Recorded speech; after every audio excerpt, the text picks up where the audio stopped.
Welcome to Off Air with Christy Capel. Oh, bring the kiddos to the set. This is going to be a fun episode. I'm here with Miss Julie from Miss Julie's World. So listen up, parents, grandparents, kiddos. There's a new and exciting kids show that celebrates learning with music, dancing, and magical field trips. As a former teacher, Miss Julie has turned her years of research and lesson plans into a YouTube sensation. Welcome to the show. Thank you so much. You are a highlight in my house, and Julie and I were talking that my littlest one, like my kids are so much older that like you forget to teach the last kid the basics. And she's like, Capri's like, play Miss Julie again. She likes the McDonald's song or whatever it was. Play it again, play it again. So you are a joy. Oh, thank you so much. I'm so glad she likes the show. Yes. And I think it's fun because you as a former teacher get to really use your artistic things in your life and just kind of obviously create a whole show that's now super popular. So you got to go find her on YouTube. But I thought, let's bring Miss Julie and figure out like where Miss Julie came from. So talk to me. Let's talk about your early childhood. She's beautiful. So you are Brazilian and American. Thank you. I'll take that after 3 kids and at 40. So your dad's American and your mom's Brazilian. Yes. Yes. So tell us a little bit about your childhood because she's been talented since day one. Oh, by the way. I don't know about that, but I grew up in a house with tons of music. And so my dad was a songwriter, guitarist, and my mom has this incredible appreciation for really good music. And a really cool thing that a lot of people that are perfecting their language skills in another language do is they listen to songs and they write down the lyrics, and it helps with that, to learn writing English. Education. Yes. Really? And so a lot of my family do that, but growing up my mom loved to do that, and so we would sit down and do that together, and we would listen to like Van Morrison and Bob Dylan, and we would sit there and write down these lyrics, and it made me fall in love with writing songs and lyrics. Wow. And so from there, obviously your father was very talented with music. And so is that how did you start playing instruments, piano? Yes. And so that was always a very big deal in my house was I needed to learn piano at a young age. Yes. And guitar. And I think the thing that's so interesting to me is, so I would go home and have this like really artistic musical experience, and it felt like so nurturing to like that educational side of myself too. Yeah. But what I oftentimes found in my childhood was in my educational setting that creativity was not allowed. And so oftentimes what I found at school was I was getting in trouble for singing in class, for dancing, for like tapping and drumming. These are all things I still do all of the time. And it's just something that like didn't fit into that educational setting. Yeah. And so it made me feel like so disconnected from school. But I still fortunately was able to kind of like self-educate through that and all of these other experiences I had at home.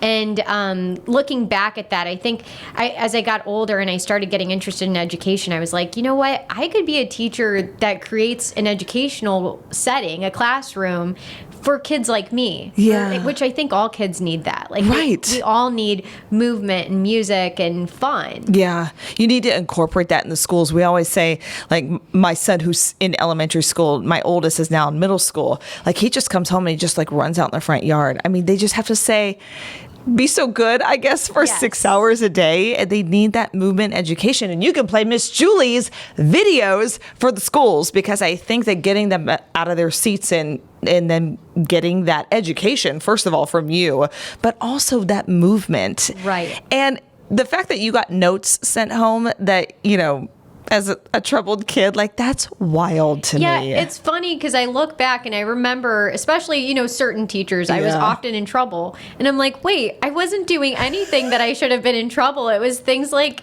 dancing or singing or, daydreaming, which was kind of my own form of like writing songs a lot of times. And I was getting in trouble for that stuff. And it's like, that's just me and who I am. Yeah. But it didn't fit into certain educational settings. And of course, there's some amazing teachers out there that were not like that. But those years, if you have a few years where you feel like that system is kind of like pushing you down, like that authentic self, it really affects you. Yeah, it does. And clearly you've remembered that. Now you're a mom. But going back into, your school years, you were 18 years old, your dad had passed away. That's such I always say middle school is formative years, but so is the high school years, then going off to college and then losing a parent. Talk about what that was like and trying to kind of figure out the world. Right. And that was so, of course, challenging. At any age, losing a parent is so hard. But like you said, you're kind of entering this new world. You graduate high school, you're trying to figure out what you're going to do. And then my dad passing away, it really made me feel like I was in this really dark place. Yeah. And I actually took a year. I moved to Brazil during that year, and that helped, kind of open my eyes. Like there's a lot still that this world has to offer me. And then when I moved back and started college, I became like fascinated with psychology and philosophy. And that was kind of my way of trying to understand, too, how I was processing his passing and that kind of thing.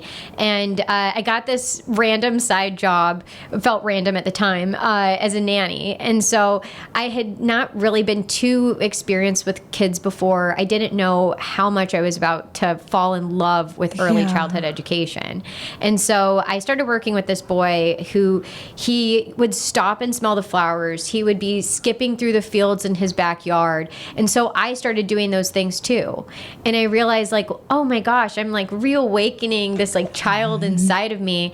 And if I want to have this magic be part of my life, I have to work with children. Yeah. And then, being able to bring education into that and making an impact in their life, it was so clear to me that I had to become a teacher. And so can you imagine Miss Julie as your kindergarten teacher? I'd be like, this is the best teacher ever. And you're like someone that, as the kids grow up, they always remember. I feel like it's an elementary teacher, right? So what were you like in the classroom? So in the classroom, I would say that now as a mom, I think I understand even better who I was in the classroom. Like I really was very nurturing. So I used to try to find moments with every single student every single day where I could connect with them. And so I had these strong relationships that I still have with a lot of them. I still have parents like that text me every single Christmas and, birthdays and things like that. And so I think as a teacher, I was very close with them. I could also be firm. Yeah. I had to be because, as you could probably imagine, like I tend to be like this creative, sometimes scattered person, but in the classroom, I was pretty organized because I had to be. The way that I looked at the classroom was I tried to think of the environment as this like other teacher. And so I set up these stations all throughout the room. And so every day we would go through these like hands-on explorations, and the kids would move through these stations, and I would get to support the small groups and move along with these different groups every single day. We had tons of music and movement and that kind of stuff. So it was a very fun environment, very nurturing. And I had students from all different backgrounds, like culturally, from different countries, from different cognitive styles. I had a lot of students with serious social and emotional needs, and some with very serious cognitive support needs. And so I think because my classroom was so like open and musical and fun, it allowed every single kid to really feel like I'm here and like this is a place for me. Included. Yes. Yeah. So do you miss being in the classroom? I do. Yeah. I definitely do. But the thing that I love right now, along with so much about my show, is I get to have a lot of time with my daughter. Yeah. And that is the most important thing to me, is being able to have these years with my daughter, Isla, and getting to, watch her grow and just the excitement of like toddlerhood. Yes. So fun. It's a wild ride. Yeah, it is a wild ride. Have you started potty training yet? Yes. Okay. Yes. Nobody needs to tell you anything. I think you can figure it out on your own. But becoming a mom, I feel like that inspired, as you kind of had mentioned, that more creativity, right? And that's kind of so the pandemic hits, right? And all teachers, all parents are trying to figure out how to, get their kids through that year of school and so on and so forth. And so is that kind of when something sparked like, yeah, I'm doing stuff on camera. Maybe a show could come of this. Right. Yeah. So while I was in the classroom, one time I counted how many songs I had the kids sing throughout the day. It was 23, like on average, like an insane amount. That's why my door was typically closed, not by me. Like it was by teachers in the hallway. Like that's not, but when we moved to the virtual teaching, it was perfect because I had all these songs and activities that really translated so well to virtual learning. Yeah. And so I realized though, like, okay, I'm going to need to really tailor this to get 35-year-olds to sit and pay attention and be engaged and most importantly, learn. Right. And I had a lot of pressure, like thinking, because, there's so much research about the impact of kindergarten. Mm-hmm. Like if you have you build a strong foundation in kindergarten, it sustains you. And so academically. And so I had a lot of pressure of feeling like I really want to make sure these kids are learning this year. I do not want this to be the lost year, which is what a lot of people think of as with the pandemic. And I feel so lucky to say that I think for the majority of my students, it wasn't. Mm-hmm. And it was because I tried to create a curriculum that was a lot like Dora the Explorer. Like I wanted it to feel like a TV show. Yeah. Like I wanted you to be in this like adventure with me with challenges and all these kind of things. And so after a few of these lessons, the parents started saying to me, like, why don't you make this a TV show? But I didn't have the time. I was teaching virtually all day long. Right. And so, but that was always in the back of my mind. I started thinking, like, I could make this a TV show. And not only would I be helping, like, these kids, I could help, kids all over the world potentially. And so, we went back to school. I ended up having my daughter and I left the classroom. And then I realized, you know what, this is the time. I just had this feeling of like, you got to do it right now. And obviously YouTube has been popular, but so popular with shows and more shows are going, to streaming and what have you. So I think at what point did you feel like I'm working with gold here? You can brag about yourself. Thank you. I think that I've been really fortunate to have the experiences that I've had in my life because I feel like I have like a weird background that makes me feel so like in the right position to build this show. Yeah. And then I've been so lucky to meet this incredible team that I'm working with. And every single person on our team is really talented. Yeah. And so I think that combination of all of these talented artists paired with a show that I like love so much, like I really pour my heart and soul into the songs and the scenes in the show. Are these all original songs? They're pretty much, for the most part, all original. There's a few where I put a twist on it because I want there to be some familiarity. Right. So, like, for example, we do Old MacDonald, but it's not regular Old MacDonald. It's country, right? Yeah, it's a country boogie down song. It's give us a little. It's Old MacDonald likes to dance, E-I-E-I-O, yeah, he likes to boogie down at the rodeo. And so it's like Old MacDonald, but it's really to get you up and moving. And there's like a whole dance with like karate kicks and like, all this hilarious stuff. That's the one Capri, my daughter, was listening to. Play the Old MacDonald again and again and again. That's her favorite. You're very talented. Thank and you. From what I understand, like you wrote a song, like she's been writing her whole life and you wrote one in kindergarten. Can you remember what that was? I was in the bathroom and we had just gotten back from a trip to Brazil to visit my mom's family. And it was the first time I had recognized that homeless children, like I had seen homeless children there. And it bothered me so much. Like, I remember I just, like, couldn't stop thinking about it. Like, they live in that box. Like, are you sure? Like, it wasn't making sense to me. And so this poor little girl, I still can see her face. She had a scar on her face. And so when I came home, I wrote this song. And I even had a dance that went with it about this little girl who lived in a box with a scar on her face. And my dad was standing outside of the bathroom. And when I came out, he was, like, so proud proud and like emotional and was like, oh my gosh, you're a songwriter. Oh like that's my so gosh. cool. And so that's the first time I remember like internalizing that, Yeah. like, oh, I'm a songwriter. Yeah. And so that just became my identity. Yes. And obviously that has now all paid off into what you're doing now. Thank you. I think a lot of people want to know, like, how do you create a YouTube show? Because your production is phenomenal. And she said she has a team, a really great team, a lot of dads, a lot of parents, which is fun, right? Because everybody kind of gets it. But I think everybody wants a YouTube show. You hear the kids in school, what do you want to be when you grow up? I want to be a YouTuber or whatever.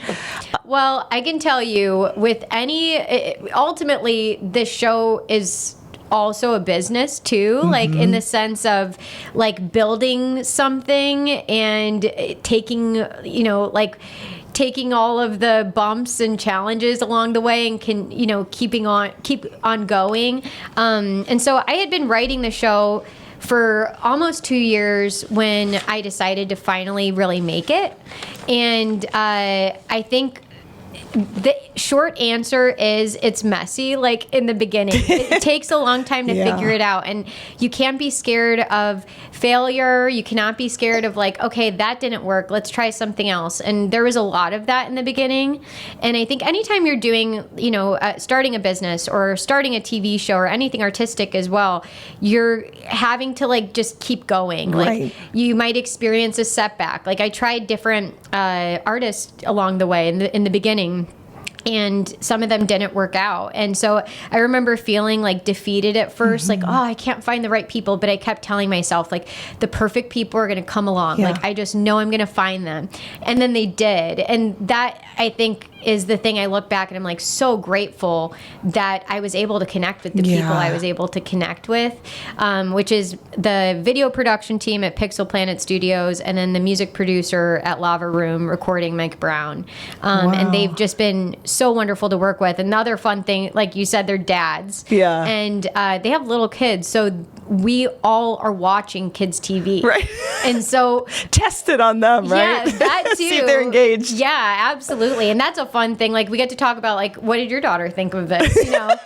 But yeah, I think having the experience of being a parent also like within our team, it makes us so passionate about making high quality content because we know what's out there. Like we've seen it and we're like, we need to give these kids something better. Yes. Something better that's going to benefit them and will be fun and will also, I think the thing I love like with songs like the Old MacDonald one you talked about, I want to encourage family dance parties. Like, yes. I want to make learning fun for everyone in the house because the parents are watching TV with the kids too. Right. Well, hey, if we could all watch people play with slime with their hands for an hour.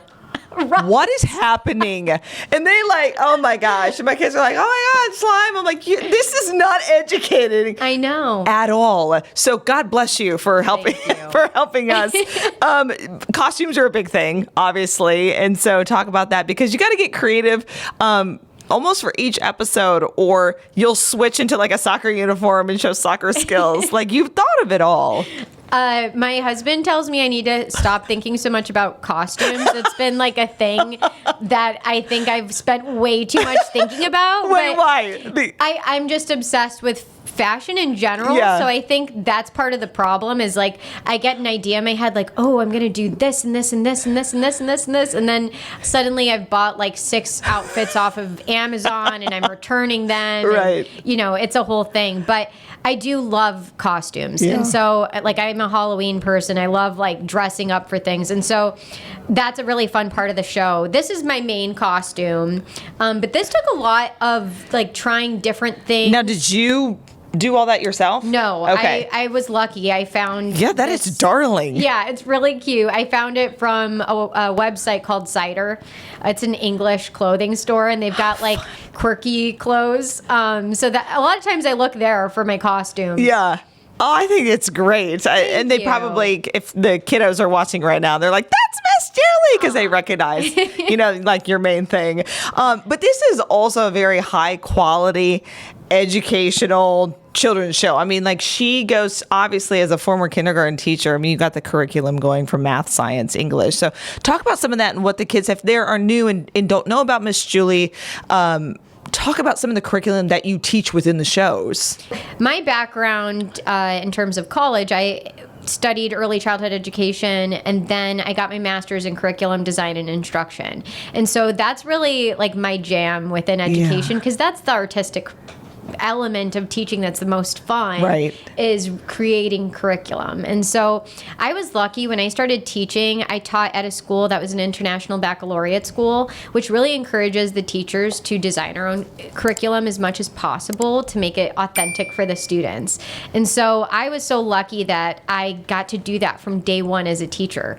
And it allowed me to really like feel as I'm creating the curriculum, like what would be the most fun here? What would be the most impactful, but all through the lens of standards for learning. And so I still use the Ohio standards for learning, but you know, it's aligned with most states. And so we focus on preschool and kindergarten standards, but I'm always trying to integrate kindergarten standards as much as possible, because what I have found as a teacher is, yeah, maybe it could be a little too challenging for a 2-year-old to develop the concept of rhyming, for example. Yeah. But that introduction is going to help them get there much quicker. And so like you're introducing these concepts to them at a younger age than maybe, you know, they might not have had that opportunity without the show, for example. Yeah. And so, yeah, I think curriculum is a huge part of the show. And then also science, I think, is really important within our show. So we incorporate language arts and math, and it's all through these magical field trips. And I try to make the field trips elements of the show science-based. Yeah. So in our most recent episode, we go to the jungle and we learn about different jungle animals, for example. In the next episode, we are going to be diving into meteorology a little bit. And so there's always science integrated, too. Yeah, and it's fun and it's engaging. Yes. I noticed the cooking segment too. So like you're even teaching cooking. What are some of the cooking segments? Like, are these kids learning how to like make recipes? Yes. Recipes, So they're very easy. No oven or yes, they're all no stove bake. involved. Yes. My daughter is obsessed with cooking. Like that is her At 2.5, that's Yes. great. It's great when you're not trying to make dinner. Right. Like if it's snack time, it's fun. Yes. But, you know, when you have like a raw chicken in front of you and she's like, please let me help, then it's challenging. But no, it's fun. And so I try to think of recipes for her because she loves cooking so much. And so one of the things that we've done on the show is like different apple snacks. So we've made a peanut butter and jelly apple sandwich, for I example. saw that. I'm going to try that. It's actually really good. I bet really it's good. is. It's messy, but it's good. And the other one we did was an apple donut where you slice the apple, and I use Nutella. You could use whatever you want. Peanut butter, you know, cookie, what's it called? Cookie butter? Yeah. Yes. Whatever you want, and sprinkles. So we make like really simple stuff that kids can make themselves. And I try to make it healthy. So, you know, the Nutella is not that healthy, but the apple is. Yes. So like there's balance there. You think we're all feeding our kids fruits and vegetables every day? I mean, we are.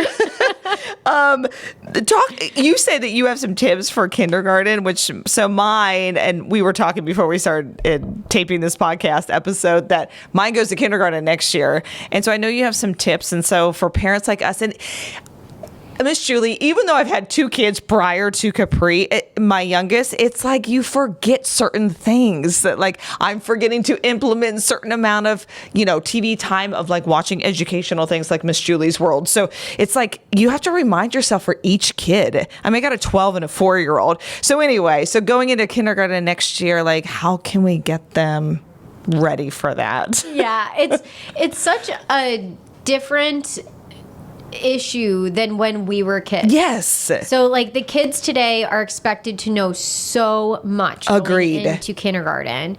And fortunately, there are so many supports that families can use. In terms of like things that I really recommend as a former kindergarten teacher, making sure your kids know before starting kindergarten is number 1, the alphabet.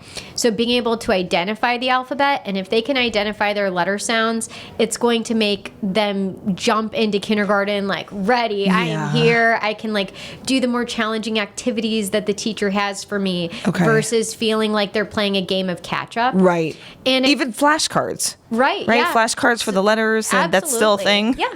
Yeah, totally. I like flashcards. You know, there's some people that will make things controversial, but no, flashcards are good. Of course. You know, make it fun. Yes. Like at the dinner table, like throw a flashcard at them, or, you know, make it silly. Random. Like, yeah. Like, what letter is this? And focus on a few every single day. So, for example, I typically would pick like 3 flashcards at a time if you're going to do a flashcard game. Or, you know, you could use so many different ideas, like let's play Simon Says, make your body shaped like a C, you know, like things that are like silly and fun and in the moment and don't even require any materials or anything. But I think the biggest thing is music for me. So songs are such a wonderful way to retain information. So one of the songs I have is We Know Our ABC Sounds.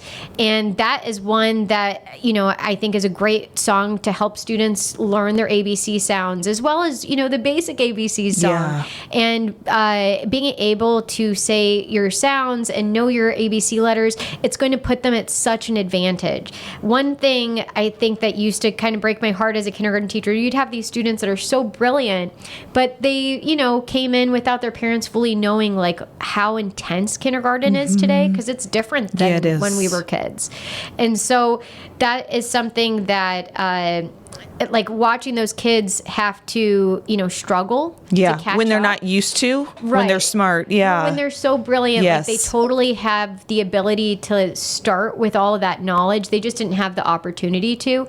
That is something that I hope my show can help combat. Yes. Because I really want to make sure every kid is starting kindergarten ready, so they're not playing catch up. And because what that catch up does is it makes them look around the room and think, oh, these kids, my friends, they're getting this a lot quicker than me. Maybe I'm not smart. Maybe I'm bad at reading. And those kind of self identities actually start in kindergarten. Wow. And so that to me is why it's so important to make sure we build that foundation in kindergarten, because when you start to identify yourself as a bad reader, it makes reading almost impossible, because it just feels like this enormous challenge, because it is. It's really hard. Right.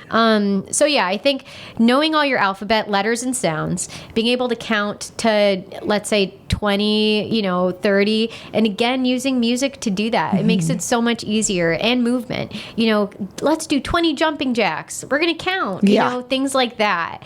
And so then, of course, like being able to have conversations, being able to socialize with their friends, those are things that are really important too. And then, you know, a lot of stuff in kindergarten, they're going to figure it out once they get there. But I think those basics with the reading skills and math skills are the most important. And then, you know, one thing I would recommend for parents whose kids are going to kindergarten is to talk to them about how exciting school is going to be. And, you know, like the fun responsibilities that will come in with that independence, because there's a lot of independence that happens. Right. And that's, I guess, the next point is making sure your kids can put on their shoes, you know, zip put up on their coat. Jackets, things like that. That it's not for the teacher. I mean, it'll make the teacher's life easier. It's for them. So they feel like, oh, I can handle this myself. I don't need help. Like, and it's okay to need help, but it will just make them more confident. But I've seen my kids shine when they put their shoe on and like tie their shoe for the first time or zip up their jacket. They're just like, I did it, right? So it makes them feel comfortable. Even last year with my youngest, first year of pre-K, like she wasn't really, and I was surprised when we went to her first little concert at school, she stood there and they sang like 9 songs and she stood there for all 9 and she looked at her friend up and down like, what are you doing? You know, and they just weren't used to maybe like people there. But I think she was also embarrassed with showing any kind of like dance skills. And even now, I mean, this is like a year and a half later, don't watch me. This is what she said to me the other night. Don't watch me. And she turned on Alexa and started like dancing. And I'm like, that wasn't her. So how do we break our kids out of that So it's embarrassment? funny. I think they think of what's going on. I don't know. Right. That's so true. And I think that's something I typically would deal with a lot in the beginning of the school year, because I would do multiple dance parties every day in the classroom. Yeah. So you had some kids that were like kind of embarrassed at first, and they would like sit there, and I would let them, I would just let them, like, it's okay, you can just sit there and watch. But as they see everyone's having fun, they want to participate, and eventually they will get up and participate. Okay. And I actually had a choir teacher growing up named Mr. Bright, who was awesome. And I was really shy in middle school to sing in front of people. And I would sing at home, but like that was it. Yeah. And so he started forcing me to sing in front of the entire class every day at the start of music class. And like that was how I broke out of my shell. So sometimes it'll be, like these moments you're not even expecting that will make them kind of like break through and like feel a little bit more vulnerable. Okay. But yeah, that vulnerability, it's tough because it's also, personality sometimes too, where like a kid might not want to be too vulnerable in front of people, because that's really what dancing is, even at a wedding. It's like, you got to get comfortable. Right. It's hard. It's wild because when you like think of your last kid, they're usually the wild card, right? And she's the one that's embarrassed. But then my oldest, who's 12, when she was that age, she was front and center, shaking hips. I was like, oh my gosh. So each kid's different. And remember that too. Like they're, not all the same or whatever. Anyway, so you can DM Miss Julie for like with any questions. You actually answer like questions? Oh, yeah. You do? Absolutely, yeah. Parents send me questions all of the time. Wonderful. Yeah. I love it. I love connecting with people. I love, a lot of times families will send me videos of their kids watching the show and dancing and stuff, and it makes me feel so happy to know that they're enjoying. Yes, so that you're doing something for someone. Yes, and then also as a teacher, that was so important to me to make sure that parents feel supported. And it's hard sometimes to know, the right answers to things. Like how could I help my kid, figure out, not just their number identification, but counting. They keep like skipping the numbers or something. Mm-hmm. Yes. Anyone can feel free to send me a DM and ask. I want to hire her. Do you babysit? Do you homeschool? You need to open up your own school? Thank you. But so you can subscribe on YouTube. It's Miss Julie's World, right? Yes. And then just save that on your TV and put it on your phone. And she has tens of thousands and thousands and thousands of followers on YouTube. But she's local here in Northeast Ohio. But of course, if you're watching around the world, I say she's the next one in Target with a Miss Julie shirt. Aww. That's what I'm going with. Thank you. You're beautiful. You're stunning. Oh, so are you have such a passion for kids, and us parents sometimes like need a little help and direction. And this is where technology is going, and can be implemented in schools. All your stuff. And so I just think it's important. So if you're a teacher listening, head over to Instagram. She's on all social media, but head over to YouTube. You can check out Miss Julie's World there and implement it in your schools and in your classroom, because I think it would be very helpful. So it's not every time that you get somebody on TV that has had that education experience or a teacher. Right. It's a lot of people just figuring something out in their living room. Yeah. And you're like, okay. I do think that's an interesting point. And like I said, as a mom, like I've watched so much of what's out there, and also for my personal research and making the show.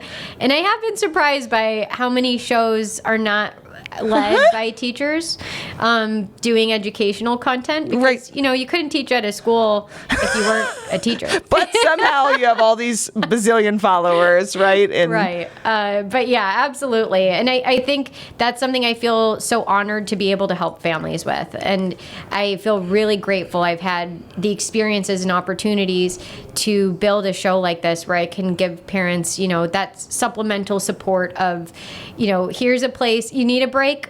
Yes. Let your kids practice their ABCs for a little bit. Right. And then in terms of like what you were saying for teachers, we have our music videos along with our main episodes. So you could just throw on a music video even as like a little brain break in the classroom Yes. and get everybody up and moving and dancing and learning. That's perfect. That's what they call it at my kids' school, the brain break or whatever. And then Yes. they all get up and jump around to whatever song they're playing. So perfect. Okay, so visit Miss Julie's world. She's going to just be super famous all across the world in the distant, not too distant future. So we're just glad you're from Cleveland because that's where we're filming this at. And she is a Northeast Ohio native. And we're so proud of you. Thank and you. thank you for helping our kids. Well, thank you so much. I've been following you for years, like I said, and I've always been so inspired by you and love all of your outfits. Oh, well. And yeah, I've Takes a lot of work. Right. She loves outfits. Yes, So, yes. But yeah, I've always been so inspired by you. So thank you for all of your work and for having me participate today. It's been so wonderful. it's been fun. I don't think I've had anything like this. And I think I'm on like episode 41. And so this is like perfect for the kids. So bring all your kids, head over, watch this episode, and you guys can have a blast. I'll play some videos too. And then after that, you just hit subscribe over on YouTube for Miss Julie's World. Thank you. Thank you. Bye, everybody. Bye. Bye, kiddos.